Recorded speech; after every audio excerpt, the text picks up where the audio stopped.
નમસ્તે વિદ્યાર્થી મિત્રો, એક્સિલન્ટ એજ્યુકેશન ચેનલ પર આપનું સ્વાગત છે। આજે આપણે અભ્યાસ કરીશું સ્વ અધ્યયન પોથીમાં ધોરણ 7 વિષય ગુજરાતી પાઠ 11 વાગે છે રે વાગે છે। તો વિદ્યાર્થી મિત્રો, તમે ચેનલ પર નવા હોય તો ચેનલને સબસ્ક્રાઈબ જરૂરથી કરી લેજો, જેથી કરીને નવા વિડીયોના અપડેટ તમને તરત જ મળતા રહે। તો ચાલો આજનો અભ્યાસ શરૂ કરીશું। આશા રાખું છું કે તમને ચેનલમાં મજા આવતી હશે। પ્રકરણ 11 પાઠ 11 વાગે છે રે વાગે છે। પ્રશ્ન 1, વિકલ્પોમાંથી યોગ્ય વિકલ્પ પસંદ કરી અઘરું વાક્ય પૂરું કરો।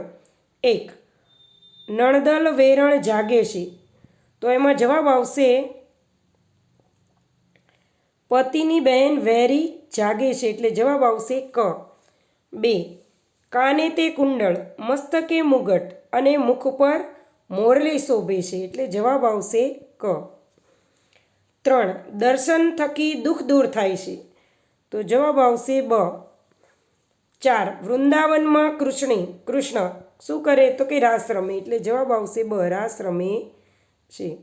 તો વિદ્યાર્થી મિત્રો, આ રીતે ખાલી જગ્યા પૂરતું જવાનું છે, ટીક કરતું જવાનું છે। પ્રશ્ન 2, ફકરો ધ્યાનથી વાંચીને નીચે પૂછેલા પ્રશ્નોના ઉત્તર આપો। અહીંયા જે ફકરો આપ્યો છે તે તમે ધ્યાનથી વાંચી લેજો। મેં પહેલાંથી જ વાંચેલો છે એટલે ફરીથી વાંચતા નથી। પ્રશ્નો 1, સાર્વજનિક કૂવો એટલે કેવો કૂવો? તો જવાબ, જે કૂવામાંથી ગામના તમામ જ્ઞાતિના લોકો કોઈ પણ ભેદભાવ રાખ્યા વગર પાણી ભરી શકે અને વાપરી શકે તેને સાર્વજનિક કૂવો કહે છે। સાર્વજનિક એટલે બધાનું, સૌ જ લોકોનું, ઘરના બહારના જ્ઞાતિના ન હોય તે બધી જ જ્ઞાતિના લોકો, બધું જ ભેગું હોય તેને સાર્વજનિક કહે છે। સામૂહિક, સાર્વજનિકનું બીજો અર્થ છે સામૂહિક। 2, લેખકને સાર્વજનિક કૂવે નાહવાની મજા કેમ આવતી હશે? જવાબ, સાર્વજનિક કૂવે કુટુંબના સભ્યો તથા મિત્રોની સાથે મળીને નાહવાની લેખકને ખૂબ જ મજા આવતી હશે। 3, કોળી કોઈની શી વિશેષતા હતી? જવાબ, ગમે તેવો દુષ્કાળ પડ્યો હોય તો પણ ધોળી કોઈ જે છે એમાં પાણી ક્યારેય સુકાતું ન હતું, એની સરવાણી અખૂટ હતી। સરવાણી એટલે સતત પાણીનું ઝરણું વહેતું રહેતું હતું, તેનું પાણી માત્ર પીવા માટે વપરાતું હતું, એ તેની ખાસ વિશેષતા હતી। 4, ફકરામાં મીંદડી શબ્દ શાને માટે વપરાયો છે? જવાબ, મીંદડીને આપણે સાદી ભાષામાં ઘણા મીંદડી એટલે બિલાડી કહેતા હોઈએ છીએ, પણ અહીંયા મીંદડી એટલે બિલાડી લેવાનું નથી। મીંદડી એટલે એક એવું સાધન જેનો આકાર અણિયાળાવાળા મોટા નહોરવાળા પંજા જેવો હોય છે અને તે લોખંડનું બનેલું હોય છે। 5, આ ઘરેણાને શોધવા માટે અઢંગ તરવૈયાઓ એમાં ઉતર્યા, વાક્યમાં વિશેષણ શોધીને લખો। તો અઢંગ જે છે એ વિશેષણ છે। પ્રશ્ન 3, કાવ્યને આધારે આપેલા શબ્દનો નજીકનો અર્થ રેખાંકિત કરીને તે શબ્દનો વાક્ય પ્રયોગ કરો। 1, દહીં, દધી, તો એમાં આવશે દહીં। તુલસીના વનના માર્ગે વહાલો દાણ રૂપે દધી માંગે છે। 2, વહાલો, તો વહાલો અહીંયા કોના માટે છે? તો કૃષ્ણ માટે, એટલે વૃંદાવનમાં કુંજની સાંકડી ગલીઓમાં વહાલો રાસ રમે છે। 3, ગગનનો સમાનાર્થી શબ્દ અહીંયા લીધો છે આકાશ।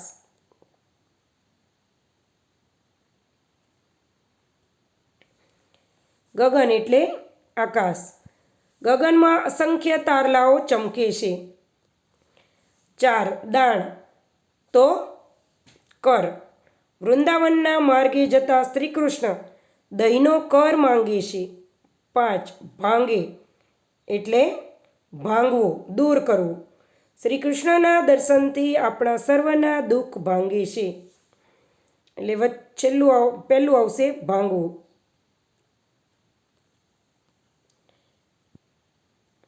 પ્રશ્ન 4, ઉપર લખેલા વાક્યોને આધારે યોગ્ય ફેરફાર કરી ફકરો બનાવીને લખો। તુલસી તણા વનના માર્ગે જતા વહાલો દહીંના દાણ માંગે છે। વૃંદાવનમાં કુંજની સાંકડી ગલીમાં વહાલો રાસ રમે છે. મધરાતે આકાશમાં અસંખ્ય તારલાઓ દેખાય છે. પીળા પિતાંબર ધારણ કર્યા છે અને કસમના ભરતવાળો અંગરખો ધારણ કર્યા છે. મીરાબાઈ કહે છે કે એ કૃષ્ણના ગુણદર્શનથી જીવનના સકળ સંતાપ દૂર થાય છે અને દુઃખો નાશ પામે છે. પ્રશ્ન 5. પ્રશ્નોના ઉત્તર 1-2 વાક્યમાં લખો. 1. શ્રી કૃષ્ણને બીજા કયા કયા નામે ઓળખવામાં આવે છે? જવાબ. શ્રી કૃષ્ણને માધવ, મોહન, કાનુડો, દ્વારકાધીશ, માખણચોર એટલે માખણાચોર, ગોપાલ, દેવકીનો નંદન હતો એટલે દેવકી નંદર, નંદલાલ, ઠાકર, ગિરિધર વગેરે અનેક નામથી ઓળખવામાં આવે છે. 2. વૃંદાવનના માર્ગે વાલો શું માંગે છે? જવાબ. વૃંદાવનના માર્ગે વાલો દધી એટલે કે દહીંના દાણ માંગે છે. 3. મીરાબાઈના કૃષ્ણ ભક્તિના પદો કઈ કઈ ભાષામાં જોવા મળે છે? જવાબ. મીરાબાઈના કૃષ્ણ ભક્તિના પદો મુખ્યત્વે એટલે કે મીરાબાઈના મૂળ પદો વ્રજભાષા અને મારવાડી ભાષામાં મળી આવે છે. આ ઉપરાંત હિન્દી અને ગુજરાતી ભાષામાં પણ મળે છે. 6. આપેલા પ્રશ્નોના ઉત્તર લખો. 1. તમને કોઈ ભગવાન બનવાનું કહે તો તમને ગમે કે નહીં? કેમ? તો જવાબ આવશે હા. મને ભગવાન બનવાનું કહે તો મને ખૂબ જ સારું લાગે એટલે કે ખૂબ જ ગમે. ભગવાન બનીને હું ગરીબ લોકોની મદદ કરું, બીમાર લોકોને સારા કરું, વૃદ્ધોને માન સન્માન આપવું, વૃદ્ધોની કાળજી રાખવું, બધા લોકો વચ્ચે પ્રેમ ભાવનાથી રહું જેથી બધા લોકો હળીમળીને રહે અને વેરઝેર ભૂલી જાય તથા તમામ પ્રાણીઓ અને વનસ્પતિઓનું રક્ષણ થાય તેવા અનેક કાર્યોમાં હું લાગી જાઉં. એટલે કે વનસ્પતિ અને પ્રાણીઓના સંરક્ષણ માટેના કાર્યો કરું. 2. તમારા બાળપણ વિશે લખો. અહીંયા મેં મારું બાળપણ લખ્યું છે. તમારે અહીંયા તમારું બાળપણ લખવાનું છે. મારું બાળપણ ગામડામાં વીતેલું છે. બાળપણમાં હું નાની હતી ત્યારે દરરોજ મારા માતા પિતાની સાથે વહેલી ઉઠી અને કામ કરતી. ઘરના તમામ કાર્યો અમે ભાઈ બહેન મળીને કરી લેતા. મારા દાદી સાથે હું વાડીએ પણ જતી હતી. ત્યાં વડના વૃક્ષ નીચે હિંચકા ખાતી હતી. વાડીએ વૃક્ષો વચ્ચે રહેવાની મને ખૂબ જ મજા આવતી હતી.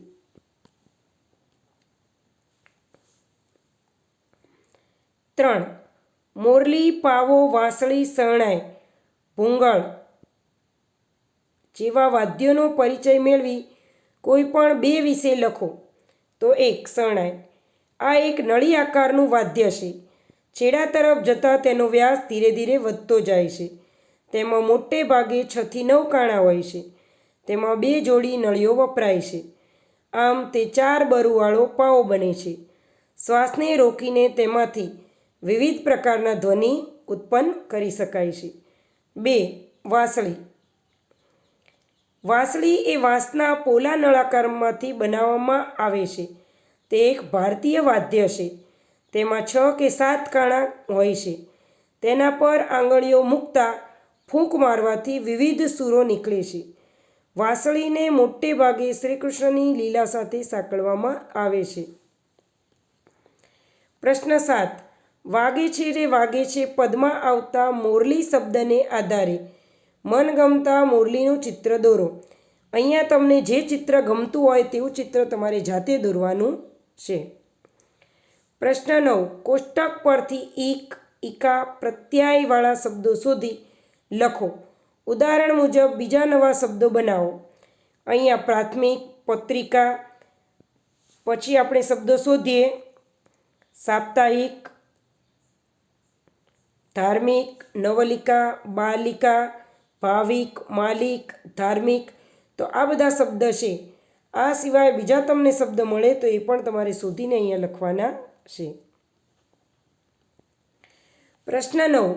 આપેલા ફકરામાં જોડણી સુધારો કરી ફકરો ફરીથી લખો. તો અહીંયા જે ફકરો છે એ ભૂલ ભરેલો છે. આપણે સારા સુવાચ્ય અક્ષરે આ ફકરો ફરીથી લખશું. ગુજરાતની જીવાદોરી નર્મદા. નદીના કાંઠે વસેલો ભરૂચ જિલ્લો ગુજરાત અને ભારતના ઔદ્યોગિક વિકાસમાં આગવું સ્થાન ધરાવે છે. તેનો પશ્ચિમ ભાગ અરબી સમુદ્રના કિનારાને અડીને આવેલો છે.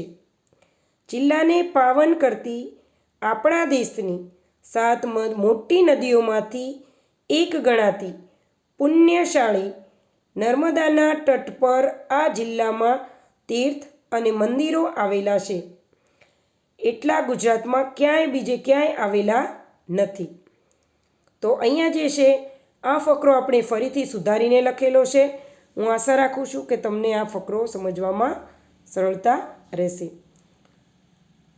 તો વિદ્યાર્થી મિત્રો, આજનો અભ્યાસ પૂર્ણ થાય છે. તમને વિડીયો પસંદ આવ્યો હોય વિડીયોને લાઈક કરજો, મિત્રોને શેર કરજો. કોમેન્ટ બોક્સમાં કોમેન્ટ તો જરૂરથી લખજો કે તમને વિડીયો કેવો લાગ્યો અને તમારે બીજા કયા પાઠના કયા વિડીયોની જરૂર છે. વિડીયોમાં અંત સુધી મારી સાથે રહેવા બદલ તમારો ઘણો આભાર. વિડીયો જોવા બદલ પણ તમારો ઘણો આભાર. વિડીયોમાં ડિસ્ક્રિપ્શન બોક્સમાં બીજા વિડીયોની લિંક પણ આપેલી છે. જ્ઞાન સાધના NMMS પરીક્ષાની તૈયારીઓના પેપર સોલ્યુશન અને તેને શોર્ટકટ કી પણ આપેલી છે. તો તેની તમે જરૂરથી મુલાકાત લેજો. Thank you.